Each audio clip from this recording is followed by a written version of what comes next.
This is Antithesis, your underground academic radio where the focus is on you. For those that are in the thick of it today, we know what you are living through. And for those that chose or were forced onto a different path, we know what it costs. We're here to be your companion and to help you reorient your compass a bit, to help make sense of it all. Thanks for being here. The opinions expressed here are my own and do not reflect those of my employer or any entity professionally affiliated with me.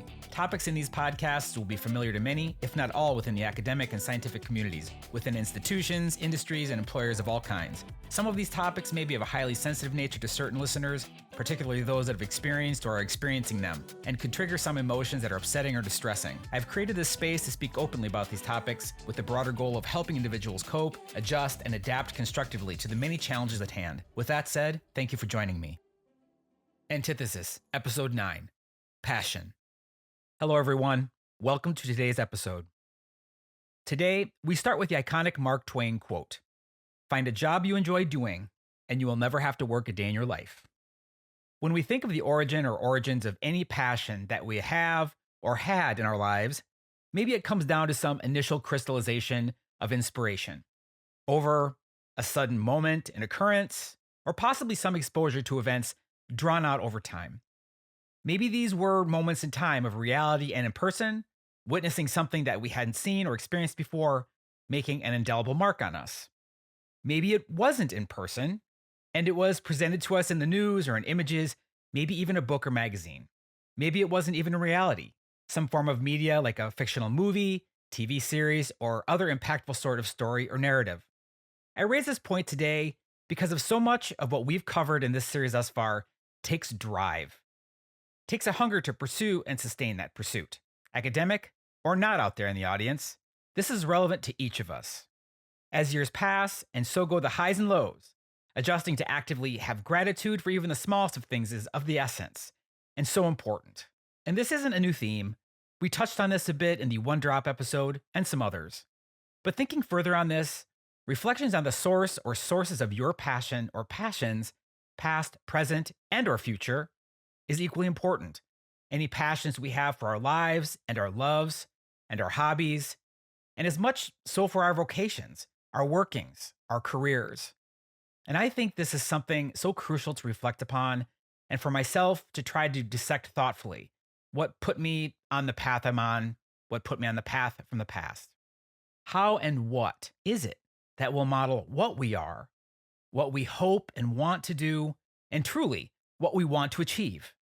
Now, there are all kinds on planet Earth, and to each their own. For some, it was and is about family, period. This might have been a primary driver since day one, and this is not just a lifestyle, but an entire life. Props to you that are caring for kids and loved ones and carrying on. For some, maybe getting out of high school was enough, and getting some job that was local or maybe a bit farther that fit and paid the bills, and that was a big driving force. For some that desired to go to college, it won't be surprising to anyone that the social experience of colleges and universities are often a tremendous and the primary motivator for young adults. And oftentimes that experience is the means to an end to get a job and make money. I knew plenty of student peers for which this was their mantra. And that was and is just fine as well. For me, growing up on a farm and in a small rural community, I became pretty much a sponge to whatever I was exposed. And being on a farm meant, even if I wasn't old enough to participate in a lot of farming activities yet when I was very young, the seriousness of the endeavor wasn't lost on me, including the fact that often enough dealing with dangerous machinery and large animals on a farm means that you either pay close attention to what you are doing or you get injured or killed. And I had schoolmates and neighbors that indeed died in farming accidents. So reflecting on it, seriousness, including the presence of my father and other family members and farmhands, was pretty much the name of the game. And there was some transference there that carried over to other parts of my young life. But something that really moved me deeply was music, particularly percussion and drums. And once I witnessed one of my cousins playing the drum set and pep band on our gymnasium stage during a basketball game at the high school, it was an out-of-body experience. Even thinking about this recently. Take a moment, listeners, and think back yourself on some incredible, influential childhood experience. Here, I will be hopeful all of you will have something positive, something deeply touching in a defining way, no matter how simple or complicated, something that no matter how thick or thin, for some of you, That thread might still be today.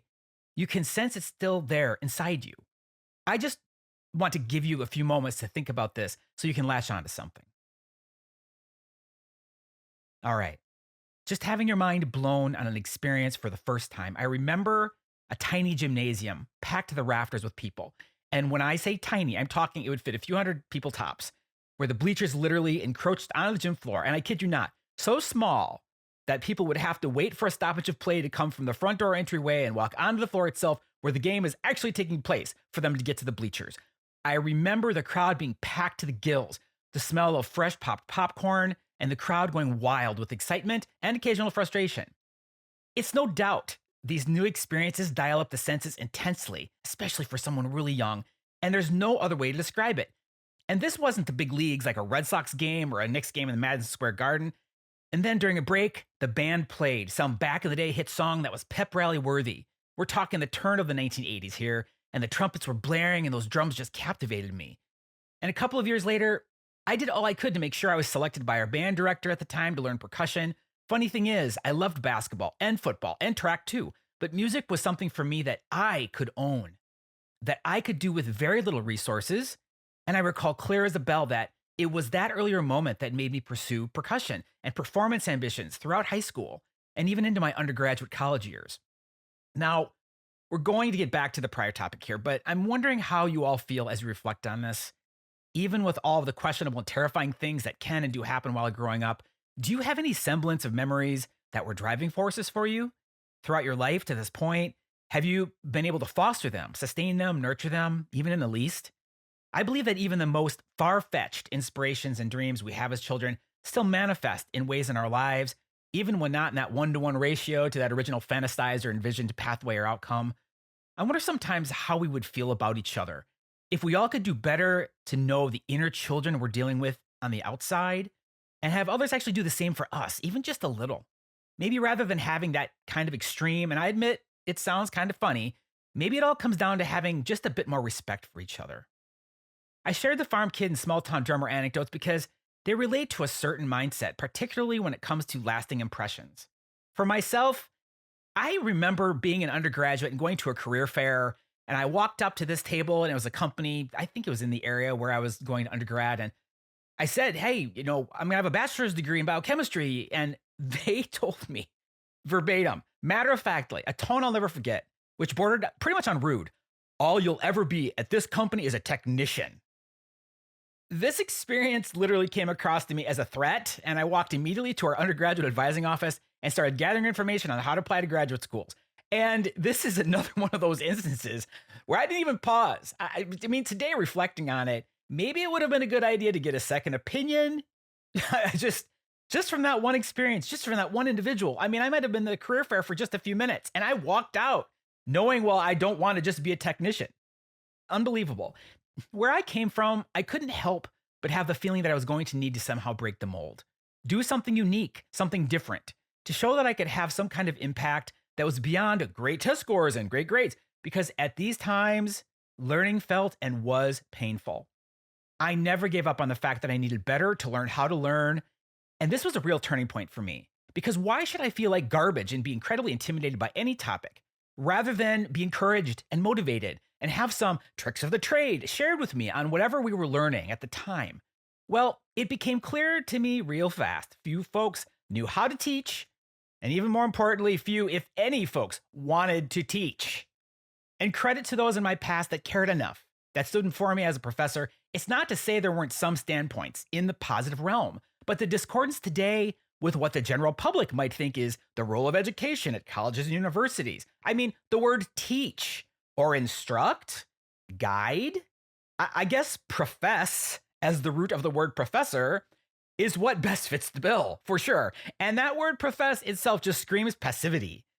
But all that can be said here is how the public-facing side, as in, let's just say the parents, families, loved ones of undergraduates and grad students, and its view of academia is so monstrously skewed, and the system has been built to operate and has operated this way. Is it too much to say for centuries? I mean, it's no big secret.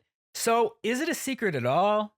And if it isn't a secret, does that mean it also can't be considered dirty? I can imagine some of you thinking, hey man, don't hate the player, hate the game. I guess the real question, and it relates to everything this podcast series is about, what is it that academia is really trying to achieve? I want to say hoping to achieve, but I'll just leave it at trying. And this has to be defined by actions, not just words. Related to the points I made earlier about original inspirations and inflection points of who we are and what we can see as differences we can make based on the passions that buoy us. I remember as a kid seeing college football Saturdays and the excitement and the adrenaline of college sports.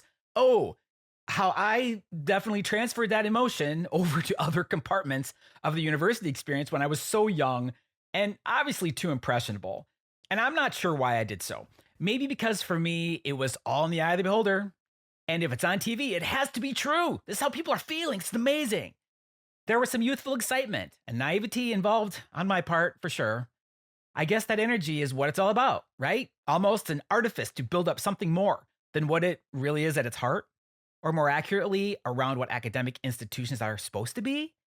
And right there is the intersection of academics and athletics for universities, especially as an attention getter and moneymaker with the latter. It gives me pause today to think about fervent supporters of the top collegiate football and basketball teams. I mean, look, there's supporters of all football teams, but those that are the ones that are winning, right? How strongly they feel about performance on the court or the field.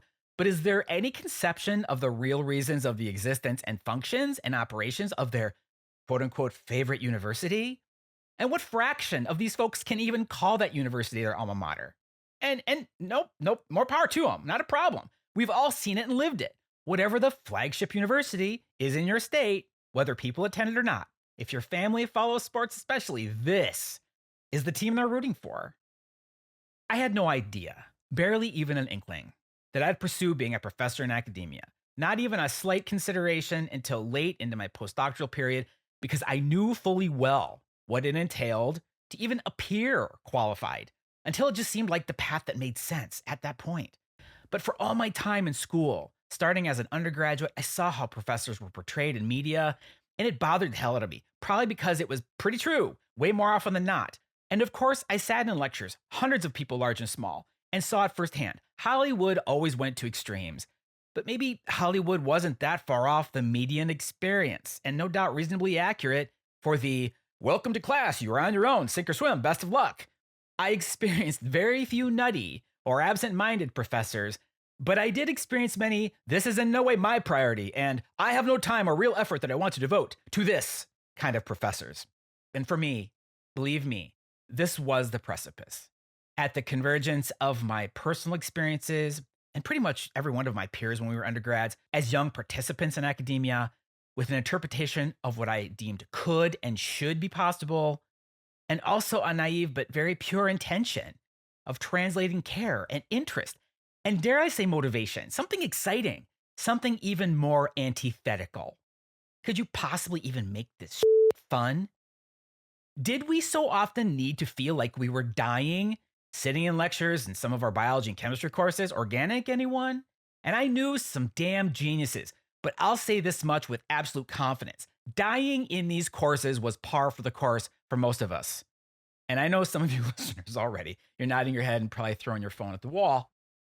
Again, hearkening all the way back to my early rural town days, what were the motivators for me with my interest in science in the first place? Well, being on a farm and surrounded, even saturated by living things drives a lot of curiosity. And being isolated, again, can dry that sponge out further. So it's interested in soaking up even more. I wanted to know how things worked. And I remember even with general chemistry principles, it was fascinating that you could understand why certain molecules interacted and behaved in the way they do just because of their nature. Like why oil and water separate due to the hydrophobic nature of oil and the polar nature of water.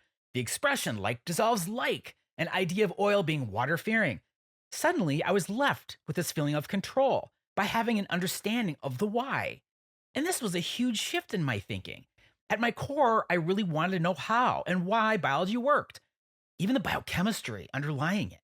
This might help me understand and answer a lot of my own questions, allay a lot of my own young fears and occasional confusion about life. I mean, hello, teenage boy growing up. Why is it not possible to tap into this?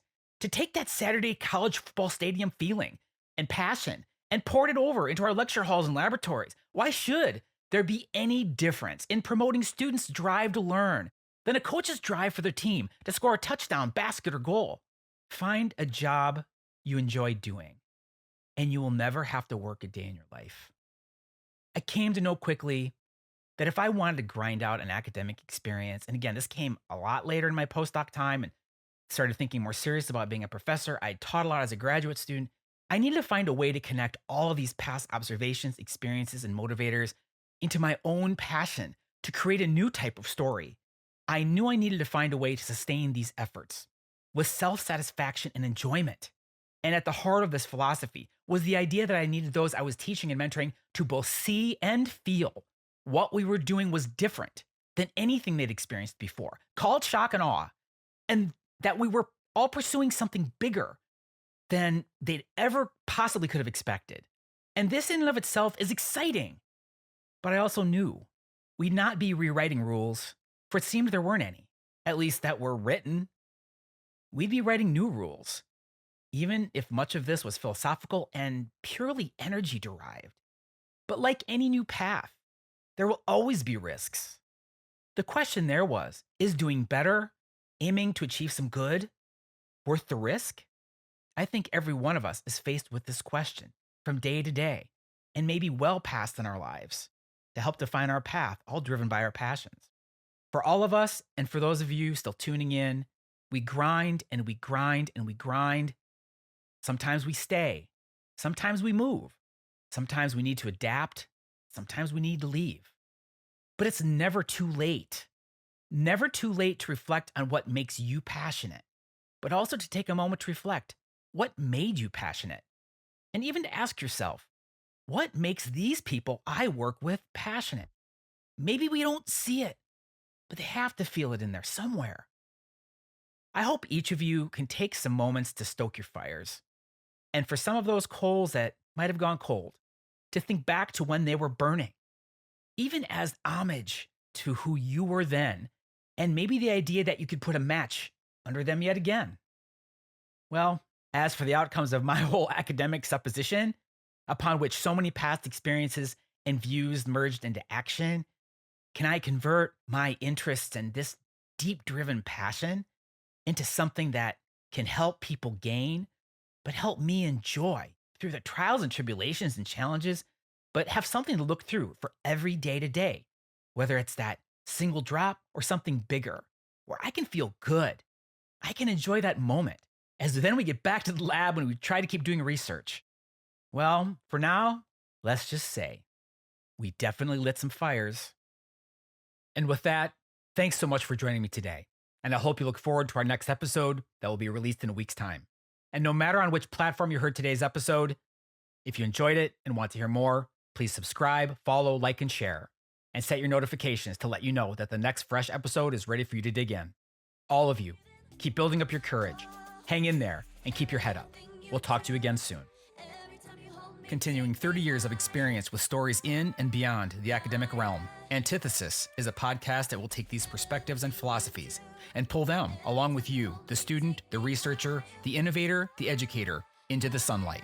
Join us for some firsthand experiences, insights from inside and outside academia, and perspectives that are aimed at redefining the conventions of academia and your training, with the aim of helping you reorient your compass and strengthen you on your journey forward, or to recover and grow from those times past. We'd love to have you follow us and tune in weekly. If you have a topic you'd like discussed or a challenge you are facing you want to share, email us at allsystemsgo@gmail.com. That is ALLSYST3MSGO@gmail.com.